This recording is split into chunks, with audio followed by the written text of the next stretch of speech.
She found a rusted key in her father's toolbox. It opened a barn, sealed since 1959.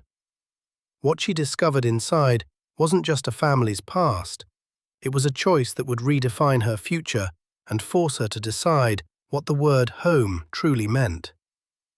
If you've ever felt like you were starting over with nothing but ghosts at your back, I think you'll understand this story. Do me a favor and hit that subscribe button, because this is a place for people who have had to find their own way, and we're all in it together. The box was the color of a faded bruise.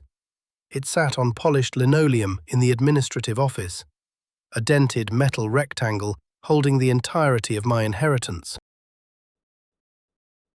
18 years I'd lived in rooms with beige walls and furniture bolted to the floor.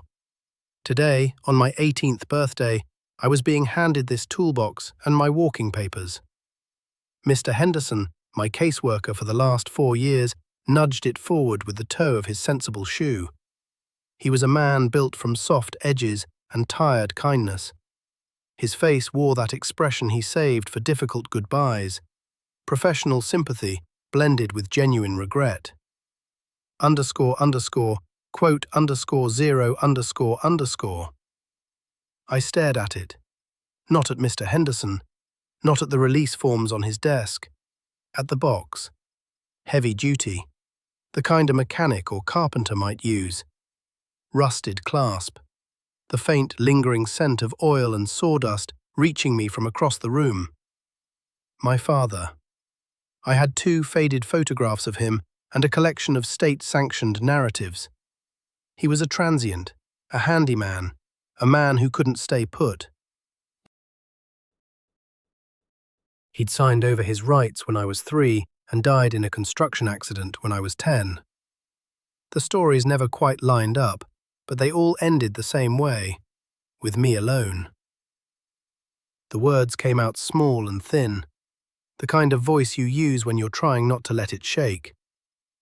"I'm afraid so," he said gently.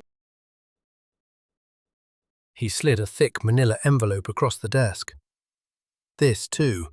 It's the deed to a piece of property he owned, out in a town called Havenwood. It's not much, Ilara. The social services report says the house is uninhabitable. Condemned, most likely. But it's in your name now. He sighed, the sound of paperwork and bureaucracy. You have 90 days to pay the back taxes, about $2,000. Otherwise, the county seizes it and auctions it off. Honestly, letting it go might be the smartest move. There's a standing offer from a local developer, $5,000. It's not a fortune, but it would be a start for you. A start. I thought about the $112 on the state-issued debit card in my pocket. $5,000 felt like a fortune. A bus ticket to anywhere, a security deposit, a few months of not having to look over my shoulder. The sensible choice. But the property, this worthless, forgotten patch of dirt, was the only other thing besides the toolbox with his name on it. The only other thing that was mine. I picked up the toolbox. The metal handle was cold and solid in my grip. It felt real, substantial, a weight against the lightness of my own existence. I could feel the slide and clatter of its contents inside. "I'll think about it," I said, my standard answer for anything I didn't want to discuss. Back in my room, the one I had to clear out by 5 in the evening, I set the box on the stripped mattress. The institutional quiet of the group home pressed in around me. For years I dreamed of this day. Freedom. Now that it was here, it felt less like an open door and more like being shoved off a cliff. I ran my fingers over the rusted clasp. It wasn't locked. With a screech of metal on metal, I lifted the lid. The smell hit me again, stronger now. Motor oil, damp earth, and something else, something faintly like old paper. Inside was a mess of carefully organized chaos. Wrenches and screwdrivers nestled in fitted slots, mismatched sockets rattling in a tray. But underneath a grease-stained rag I found a small velvet pouch, the kind meant for jewelry. My breath caught. I'd never imagined my father as someone who would own anything delicate. Inside the pouch wasn't a ring or a watch. It was a single, heavy, old-fashioned key. Iron, dark and pitted with rust. An ornate circular head and a complex toothed bit. The thing looked like it belonged to a castle door, not a workman's chest. I tried it against the toolbox lock anyway, pure curiosity. It didn't fit. I set it down and kept searching. Nothing else personal lived in that box. No photographs, no scrawled notes, just tools. The anonymous instruments of a trade, cold and impersonal. And this strange, silent key. The only object in the entire collection without an obvious function. It felt like a question stripped of context, a loose thread dangling from a story nobody ever told me. $5,000 from the developer was the rational choice. Clean break, new life, no condemned house, no dead man's debris weighing me down. But as I lowered the lid, my fingers found that iron key again. Its weight pressed into my palm like a stubborn anchor refusing to let go. And I knew, with a certainty that spat in the face of logic, I could not surrender this property until I understood what lock that key was made for. The bus ride to Havenwood was a slow, grinding extraction from the only life I'd known. Grey angles and concrete horizons bled into sprawling suburbs. Suburbs dissolved into open country. For hours I watched corn and soy roll past the glass, broken by clusters of dark trees and the occasional farmhouse sagging under its own history. A world I'd only ever encountered in photographs. The air hissing from the vents tasted recycled, stale, dead. But at a crossroads stop, nothing but a gas station and a diner, I stepped off and drew breath for the first time. Damp soil, cut grass, distant rain. The air was clean and heavy, and my lungs felt larger inside my chest. I bought a lukewarm coffee, and the man behind the counter, wiry, old, kind-eyed, asked where I was headed. When I said the old Miller place, something shifted in his face. "Haven't heard that name in a long time," he said, voice dropping low. "Place has been sitting empty for years. You family?" I just nodded. The complicated truth wasn't something I owed a stranger. He said, sliding my change across the counter. The way those words landed felt heavy, pity and curiosity braided together. The bus left me at the edge of town, a sleepy cluster of brick buildings lining wide, silent streets. Mr. Henderson's directions took me down the main road. Main road became County Lane. County Lane dissolved into gravel. 2 miles I walked. The heavy toolbox knocked against my leg with every step. A duffel bag holding everything I owned hung from my shoulder. Gravel surrendered to a dirt path flanked by overgrown weeds and wildflowers reaching toward the light. Then I saw it. A rusted mailbox, tilted on its post. The name Miller barely visible beneath lichen and corrosion. Beyond it, a long, rutted driveway vanished into a wall of trees. My heart slammed against my ribs. This was it. My father's land. My land. I pushed through hanging branches like a curtain and stepped onto the property. The word uninhabitable was generous. The house was a skeleton. Its roof sagged in the center like a spine that had given up. Windows boarded or shattered. The porch tilted sideways, wood gone grey and rotten soft. Nature was consuming the structure. Vines scaling the walls, saplings punching through porch steps. Exactly as worthless as they'd promised. Despair hit me like cold water. Sharp, immediate. The developer's $5,000 was more than this wreck deserved. That offer was a gift. I should have taken it. I should be riding toward a city right now, not standing in the middle of a ruin. I dropped my bags on what remained of the porch and stood still. Insects buzzing, leaves shifting in wind. A silence lived here, older and deeper than anything the city's noise had ever allowed. Defeated, I decided to walk the property line, see the full scope of what I'd inherited before calling the developer to surrender. The land stretched farther than I expected, a few acres at least, wild tangle of woods and meadows running together.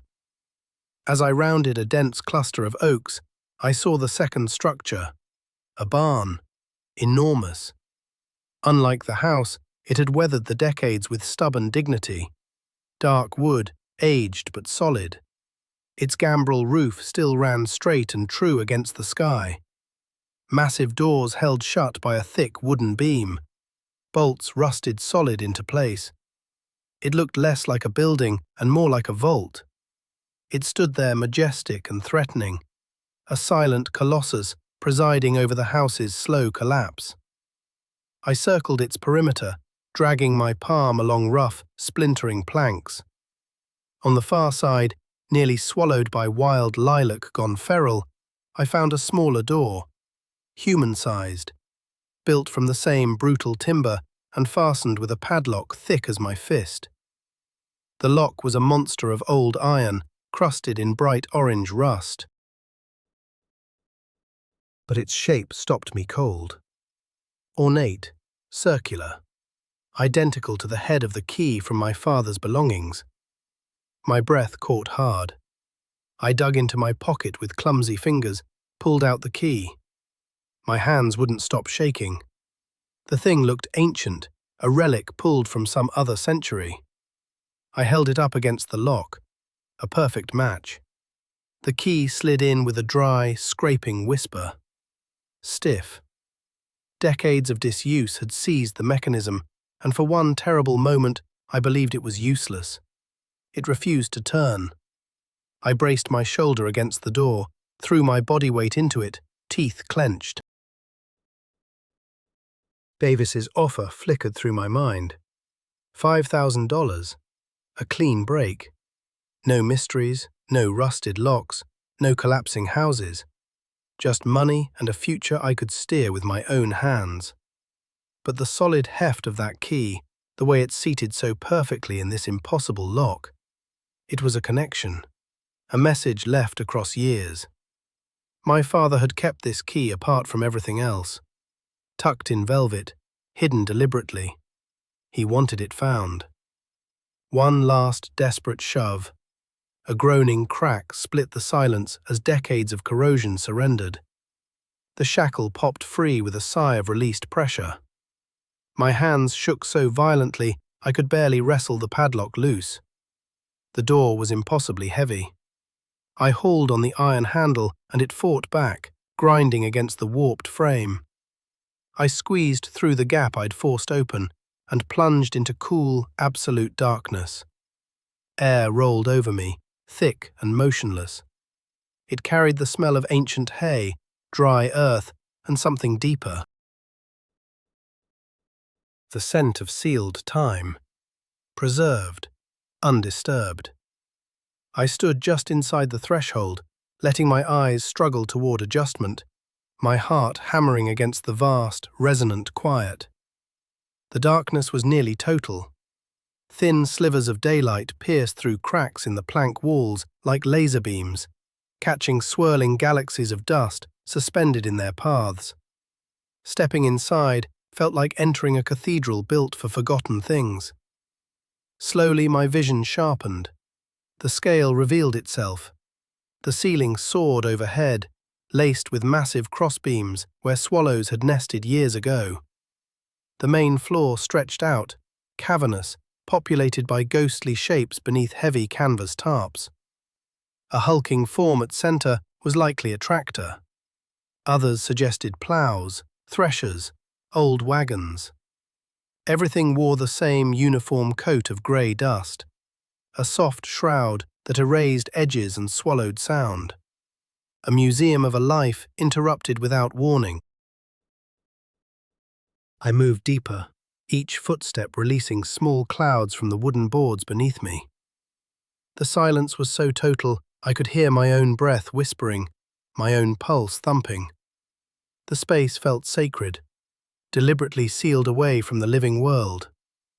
In the far corner, partitioned off from the machinery graveyard, I found a workstation.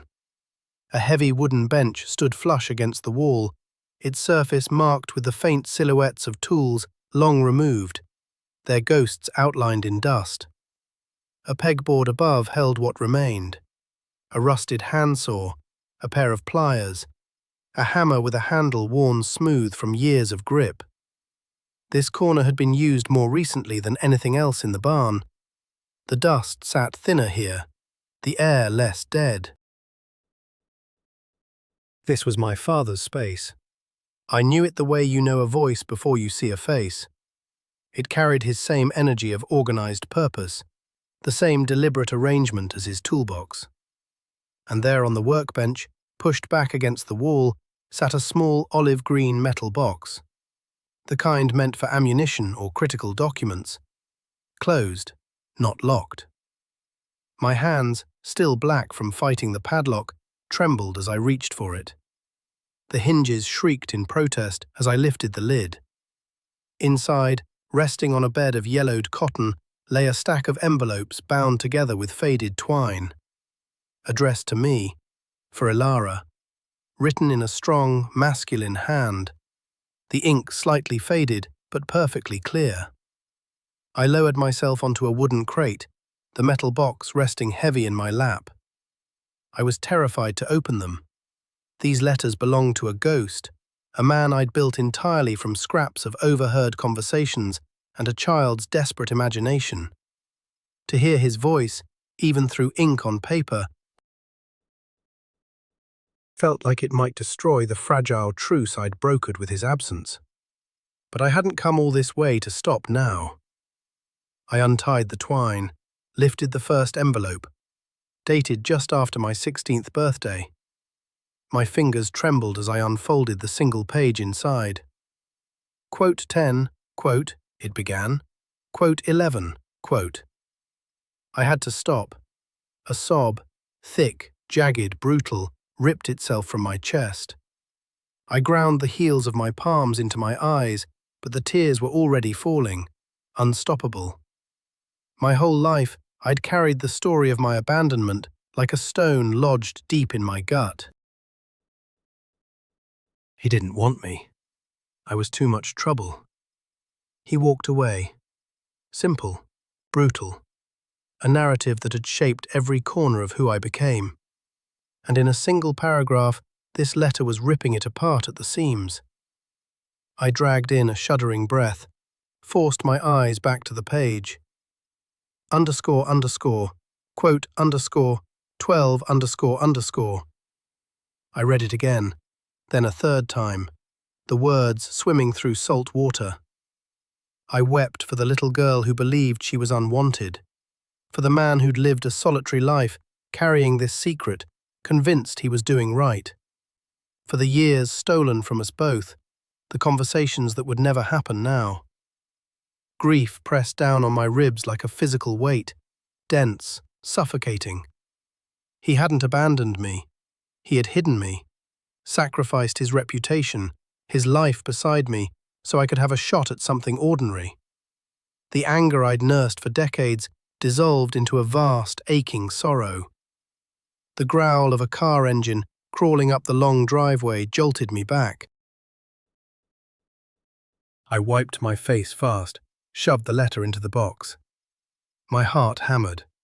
A different kind of fear now. I pressed my eye to the crack between the barn doors and looked out. A sleek black sedan sat near the crumbling porch. A man in a crisp suit climbed out, clipboard in hand. He surveyed the condemned house with open contempt. Then his gaze swept the property, lingered on the barn. The developer. He hadn't bothered waiting for my call. He was here to apply pressure, to corner the orphan he assumed was desperate enough to fold. The man, Davies, according to the business card he wedged into the front door frame, represented the path of least resistance. His presence was the choice made visible. I stayed hidden in that barn until his car vanished down the dirt track, engine noise dissolving into the stillness of the afternoon. My thoughts were chaos. $5,000, the developer's offer that had felt like salvation just hours before, now landed like a slap. A bribe. Hush money to erase a history I was only beginning to piece together. Selling this land meant selling my father's sacrifice, Samuel Miller's legacy. It meant grabbing cash and disappearing, exactly the way I'd always believed my father had done. An act of erasure, accepting the simple, brutal story and turning my back on the complicated, painful truth. My father's letter had handed me a different narrative, but that narrative carried weight. The back taxes were still owed. $2,000 remained an impossible number. The house was still wreckage. My future stood on the same knife's edge it had balanced on that morning. The only thing that had shifted was the past. Have you ever been handed a truth so heavy it threatens to crush you, but you know, somewhere deep beneath your ribs, that you cannot look away? A moment that forces you to discover what you're actually built from. Tell me in the comments if you've ever faced a choice that rewrote who you are. I genuinely believe our stories bind us together, and I read every single one. Now, back to that barn. I knew I couldn't stand there frozen, paralyzed between grief and confusion. My father's words circled through my skull. __, quote _, 13 __. The workbench. I turned to face that small, dust-coated workstation, eyes tracing the lines of heavy timber. Old construction, thick, rough-hewn planks bolted directly into the barn wall. I dropped to my hands and knees. The floorboards pressed cool and gritty against my palms. Dust and damp earth filled my lungs. My fingers swept the boards beneath the bench. Solid, unremarkable, no different from the rest of the floor. But my father's instructions had been specific. The foundation is older than the rest. I leaned closer, using my phone's flashlight to slice through the gloom. The floorboards directly under the bench, they were different wood entirely. The rest of the barn floor was wide planked pine. These were narrower strips of dark, dense oak, and one of them, closest to the wall, had a tiny notch carved into its edge, almost invisible unless you were looking for it. My pulse quickened. I tried prying it up with my fingers. Wouldn't move, fitted too precisely. I scanned the workstation and spotted a thin, flat pry bar hanging from a nail on the pegboard. Rusted, but solid. I wedged its edge into the hairline gap beside that notch and leaned my weight backward. The old wood groaned. Splinters crumbled free. Nothing gave. A wave of despair hit me. The sick certainty that I'd imagined everything, that I was just a girl chasing ghosts in a dusty barn. I repositioned, found better leverage, threw every pound I had into the effort. A sharp crack. The board's end lifted 2 inches, releasing a breath of stale, ancient air from below. It smelled of deep earth, of secrets kept for decades. I worked the pry bar along the plank's edge until the whole board came free in my hands. Set it aside, peered into the darkness beneath. Not just dirt, a hollow space, a small compartment lined with stone built directly into the foundation. And resting inside it, another box, larger than the first, a metal Strongbox, the kind you'd find in an old bank vault. Heavy enough that lifting it from that compartment took everything I had. I dragged it into a thin blade of afternoon light. Unlike the first box, this one was secured with a small but serious brass lock. No key. My stomach dropped. Had I come this far only to be stopped by one final barrier? I thought about the tools on the pegboard, the heavy hammer, but I couldn't bring myself to smash it open. It would have felt like desecration. Then the toolbox flashed through my mind, my father's toolbox. I sprinted to the porch, thoughts racing. That box was filled with tools meant for fixing things, but maybe it also held the means to unlock them. I carried it back into the barn, knelt beside the Strongbox, and dug through the trays. Past wrenches, past sockets. My fingers brushed something small and metallic. A tiny set of lockpicks rested inside a leather sleeve, the kind a handyman might carry for honest work, or for something far less innocent. My father, apparently, had possessed talents no one ever told me about. I had zero training with these tools, but I also had zero options. I selected the most basic-looking pick and slid it into the keyhole. Scraped it, wiggled it, listened to the faint metallic whispers inside the mechanism, guided by nothing but gut feeling and sheer need. Minutes bled into forever.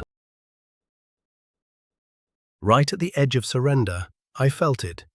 A subtle click, the tiniest shift deep within the lock's guts.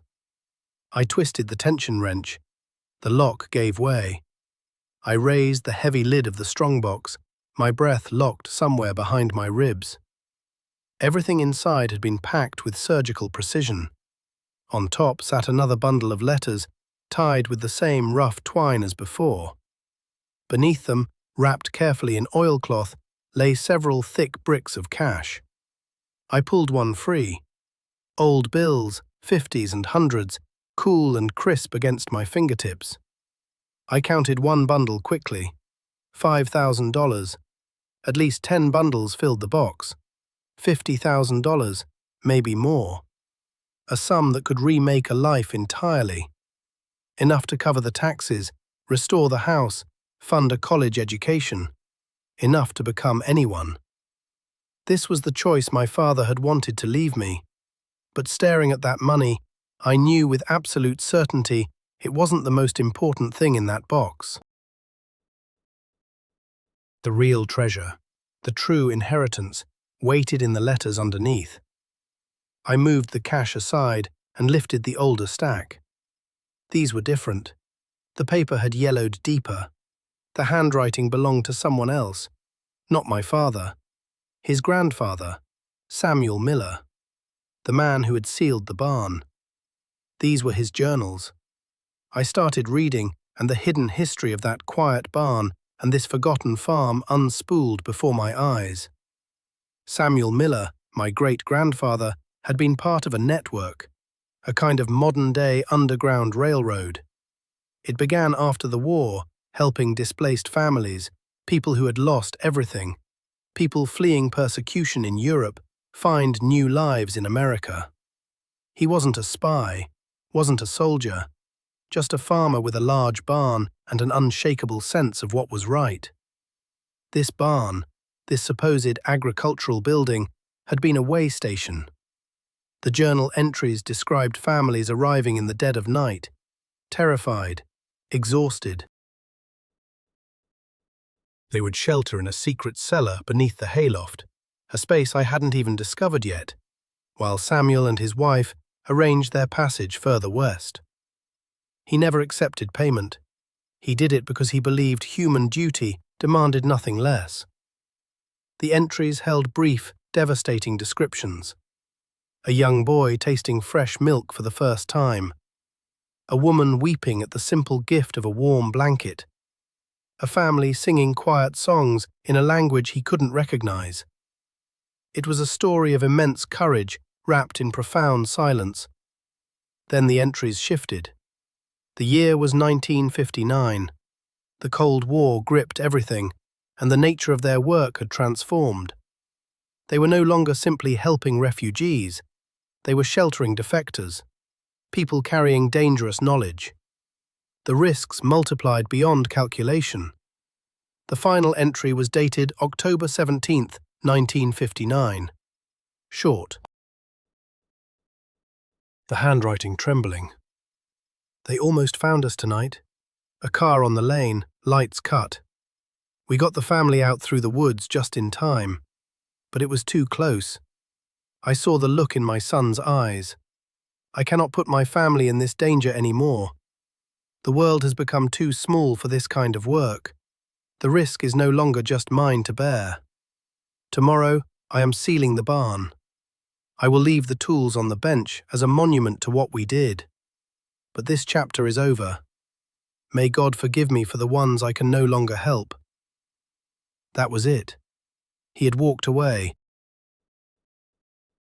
locked the door on his life's most important work, to protect his son, my grandfather.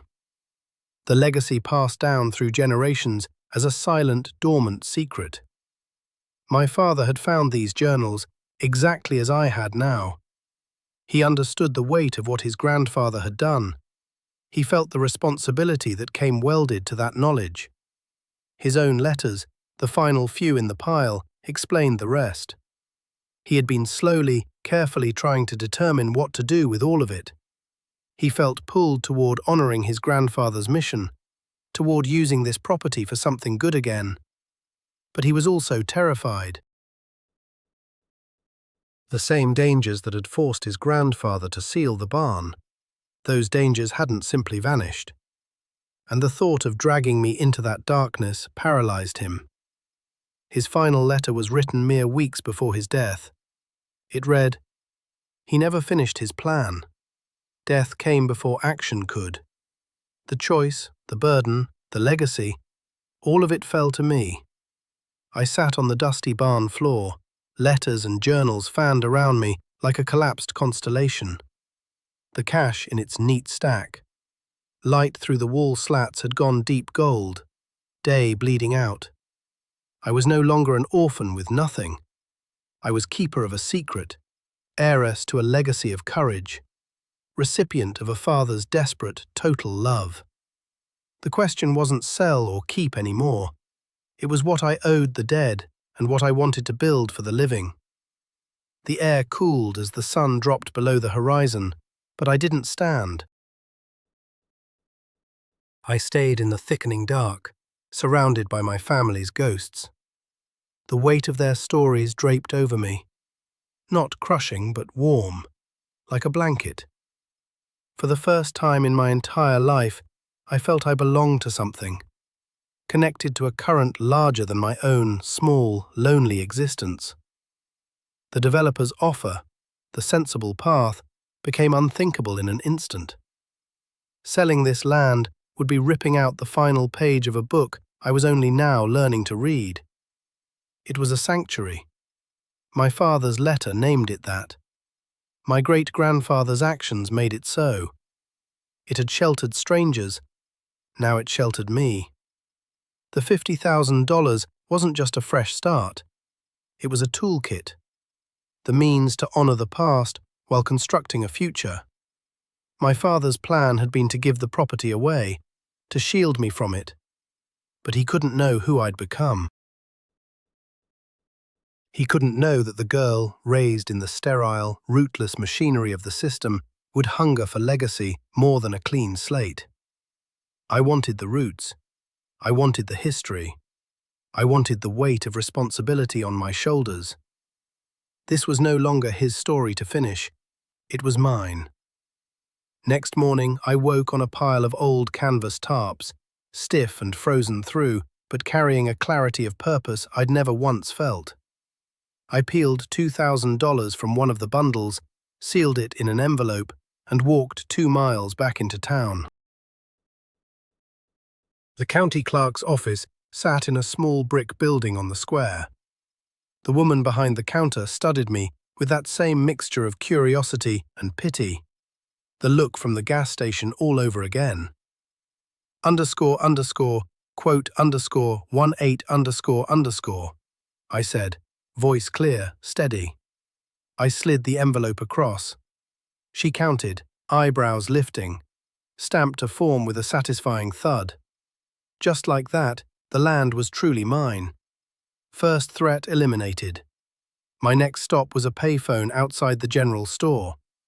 I pulled out the business card Davies had left and dialed. He picked up on the first ring, voice polished and assured. Quote 19, quote 20, I said. Quote 21, quote 22, quote 23, I said. Silence on the line. Quote 24, quote 25. I hung up before he could respond, the click of the receiver severing his sputtered objection mid-syllable. A small act of defiance, but it felt enormous. I wasn't a desperate girl he could push around anymore. I was a landowner, a protector. My last call was to Mr. Henderson. He sounded surprised, then worried, when I told him I'd paid the taxes and refused the developer. I said those 2 words carried more truth than anything I'd ever spoken aloud. My father, he left me more than I realized. I'm going to be okay, Mr. Henderson. I'm going to fix it up. His silence held skepticism, but underneath it something else, a thin thread of hope. All right, Ilara, he said finally. You call me if you need anything at all. I promised I would, and when I hung up, I felt it, the last tether to my old life dissolving. The system was finished with me. Whatever came next belonged entirely to my own hands. I walked back toward the farm, not with that leaden dread of my first arrival, with the lightness of someone stepping toward purpose. The condemned house still slouched against the sky. Weeds still choked every path. But my eyes had changed. Where I once saw decay, I now saw raw material. Where I once saw ruin, I saw a blueprint. I spent the rest of that day building a plan. Cleaning supplies, heavy-duty gloves, a new padlock, modern, solid, for the barn door. I started at my father's small workstation, carefully cleaned and arranged his tools, placed the letters and journals back into the Strongbox, slid it beneath the floorboards where it belonged. This history was safe now. Then I turned to the rest of the barn. I pulled tarps from the old machinery, revealing the beautiful, heavy engineering of another era. 60 years of dust swept away. Light from the open door sliced through the dimness, illuminating a space that no longer felt like a tomb.